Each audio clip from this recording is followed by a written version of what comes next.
Examination हुआ है, steno से बहुत कुछ क्लियर हुआ APSSB के बारे में, क्योंकि APSSB ने जो अभी सिलेबस रिवाइज किया है जिसमें रीजनिंग को इंक्लूड किया है, तो हमारा कयास ये लग रहा था कि किस तरीके से क्वेश्चन पेपर बनेगा। तो जो क्वेश्चन पेपर बना है उसमें चारों सब्जेक्ट ईच 25 क्वेश्चंस थे, ईच सब्जेक्ट के 25 क्वेश्चंस थे, और उसका जो टाइम था वो 2 आवर्स दिया गया था। तो 2 आवर्स के टाइम लिमिट पे सारा पेपर को कंडक्ट कराया गया है। उसमें 100 क्वेश्चन 2 घंटे में करना है। तो ये एक तरीके से आप राहत की बात भी समझ सकते हैं कि अगर 100 क्वेश्चन है 2 आवर्स मिल रहा है, तो आप समझ जाओ कि आप ओवरऑल फ़ायदे में है। टाइम लिमिट में तो फ़ायदे में है, लेकिन क्योंकि रीजनिंग इंक्लूड हुआ है 25, तो ये तो हमने देखा है कि रीजनिंग जो है वो बिल्कुल नया सब्जेक्ट है, बहुत लोगों को प्रॉब्लम हो सकती है इसमें। और अब कट ऑफ्स वगैरह ये सारा कुछ है वो अलग तरीके से कैलकुलेट होगा, यानी अलग एक अनुमान उसका निकलेगा कि वो कैलकुलेट किस तरीके, मतलब कितना वैल्यू होना चाहिए उसका, कट ऑफ का क्या वैल्यू होना चाहिए। वैसे अब ये तो डिपेंड, ऐसे भी उसको हम ज़्यादा प्रेडिक्ट नहीं कर सकते, वो एग्ज़ाम टू एग्ज़ाम वेरी करता है। फिर भी एक रेफरेंस नंबर मिल जाता था हमें पहले। अभी वो रेफरेंस के लिए आपको कम से कम 1-2 एग्जामिनेशन के रिजल्ट का इंतज़ार करना पड़ेगा। और स्टेनो के रिजल्ट से उसका कोई लेना देना नहीं होगा, क्योंकि स्टेनो को देने वाले लोग ही कम हैं, तो उसका कट ऑफ बहुत कम भी जा सकता है, बहुत हाई भी जा सकता है, कुछ कहा नहीं जा सकता।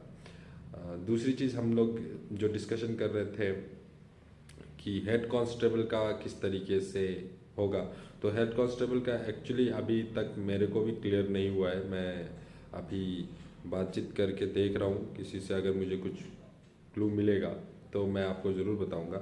लेकिन अभी आप उसको मान के चलिए कि आपका जो सिलेबस रिवाइज हो चुका है, तो रिवाइज सिलेबस के हिसाब से रीजनिंग इंक्लूड हो सकता है, और रीजनिंग इंक्लूड हो सकता है और पूरा चांस। लेकिन इस बीच अगर APSSB ने कोई भी सब्जेक्ट को लेकर कोई भी नया नोटिफिकेशन डाल दिया, तो फिर वो चेंज हो जाएगा। यानी कि अगर आप प्रिपरेशन करना चाहते हैं एलिमेंट्री मैथ्स और इंग्लिश और जीके, तो वो करिए। रीजनिंग को आप आउट नहीं कर सकते, क्योंकि 2020 का नोटिफिकेशन में रीजनिंग इंक्लूड तो होगा नहीं सिलेबस में, और अगर रीजनिंग इंक्लूड नहीं होगा तो फिर वो सिलेबस में आना नहीं चाहिए। लेकिन क्योंकि वो इस साल एग्जामिनेशन हो रहा है और अब आपका सिलेबस ये इंक्लूड कर लिया गया है, तो वहाँ सिलेबस में आपको लिखा हुआ है कि जितने भी आने वाले एग्जामिनेशन है उसमें ये सिलेबस ही रहेगा। तो अगर आप इसको, इस ऑफिशियल स्टेटमेंट को देखते हैं, तो इसके हिसाब से आपको रीजनिंग को भी कंसीडर करना पड़ेगा। अगर स्पेशल नोटिफिकेशन और कोई नहीं आता है तो रीजनिंग इंक्लूड होगा ही होगा, और रीजनिंग इंक्लूड होने का चांसेस है, इसीलिए रीजनिंग को लेके चलिए। और किसी ने लास्ट वीडियो पे कमेंट ये किया था कि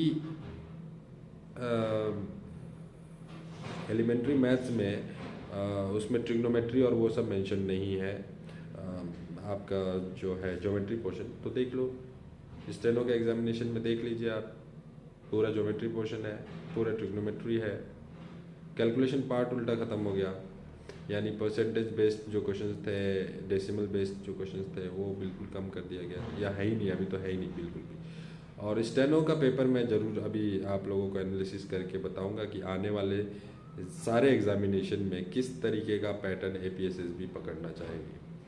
अनुमान लगा सकते हैं, हमारा काम अनुमान लगाना है, क्योंकि देखिए जो बोर्ड का डिसीजन है वो तो मैं आपको नहीं बता सकता ना, कि मैं तो बोर्ड हूँ नहीं, बोर्ड मैं हूँ नहीं, तो मैं एक अनुमान अपने एक्सपीरियंस से ही कोई चीज़ कहता हूँ, और वो एक्सपीरियंस के बिहाफ पे होता है, तो उसको आप कहीं पे भी बोर्ड का डिसीजन मान के ना चलें। मैं आपको पहले डिस्क्लेमर दे रहा हूँ कि कोई भी मेरा स्टेटमेंट जो होता है वो ऑफिशियल बोर्ड का स्टेटमेंट नहीं है। मैं जो स्टेटमेंट देता हूँ अपने एक्सपीरियंस के बेसिस पे देता हूँ, और कुछ जो इन्फॉर्मेशन, बहुत सारे एग्जामिनेशन का इन्फॉर्मेशन को टैली करने के बाद मैं वो इन्फॉर्मेशन देता हूँ। तो उसी बेसिस पे मैंने कहा कि अगर जो कांस्टेबल, जो हेड कांस्टेबल का जो सिलेबस पढ़ना चाह रहे हैं, वो अभी नए सिलेबस के अकॉर्डिंग पढ़िए। अगर मैं बोलूँ तो नए सिलेबस के अकॉर्डिंग पढ़िए। अगर उसमें रीजनिंग नहीं होती है तो बहुत अच्छी बात है, ठीक है, क्योंकि अब जो भी स्टेटमेंट APSSB ने दिया उसने यही कहा ना, रिवाइज सिलेबस है, यानी कि ये चारों सब्जेक्ट इंक्लूड होगा, तो वो फिर सारे एग्जामिनेशन के लिए ही इंक्लूड होता है।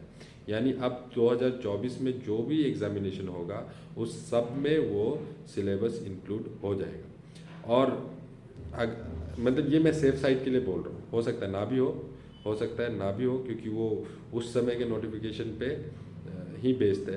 तो इस चीज़ के लिए भी क्लेरिफिकेशन के लिए मैं एक वीडियो, अगर जैसे ही मेरे को इन्फॉर्मेशन मिलता है तो मैं ये वीडियो ज़रूर बना दूंगा, और आप लोग मेरे से कनेक्ट रहिए, तो ताकि मैं आपको कोई भी इन्फॉर्मेशन APSSB के बारे में मिले तो मैं आपको ज़रूर बताऊँ। तो आज के लिए इतना ही, मिलते हैं नेक्स्ट वीडियो में। और नेक्स्ट वीडियो जो होगा वो स्टेनो का पेपर जो होगा उसको सॉल्व करेंगे।